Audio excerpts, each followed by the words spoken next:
ସୁପ୍ରଭାତମ୍। ଆଜିର ପଞ୍ଚାଙ୍ଗ ଓ ଅମୃତ ବଚନ। ଶୁଭ ସକାଳ। ଆଜି ଦିନର ପଞ୍ଚାଙ୍ଗ।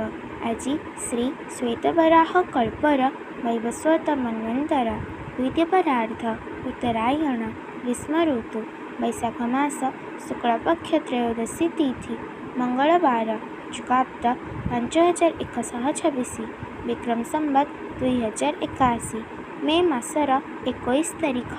ଆଜି ଦିନଟି ସମସ୍ତଙ୍କ ପାଇଁ ମଙ୍ଗଳମୟ ହେଉ, ଈଶ୍ୱରଙ୍କ ନିକଟରେ ବିନମ୍ର ପ୍ରାର୍ଥନା।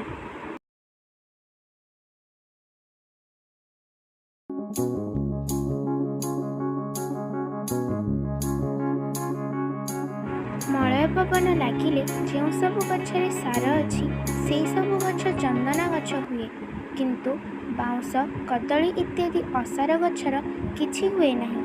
ଭଗବତ୍ କୃପା ପାଇଲେ ଯେଉଁମାନଙ୍କଠାରେ ସାର ଅଛି ସେମାନେ ମୁହୂର୍ତ୍ତକ ମଧ୍ୟରେ ମହାସାଧୁ ଭାବରେ ପୂର୍ଣ୍ଣ ହୁଅନ୍ତି, କିନ୍ତୁ ବିଷୟାସକ୍ତ ଅସାର ମନୁଷ୍ୟର ସହଜରେ କିଛି ହୁଏ ନାହିଁ। ଠାକୁର ଶ୍ରୀ ରାମକୃଷ୍ଣ ପରମହଂସ।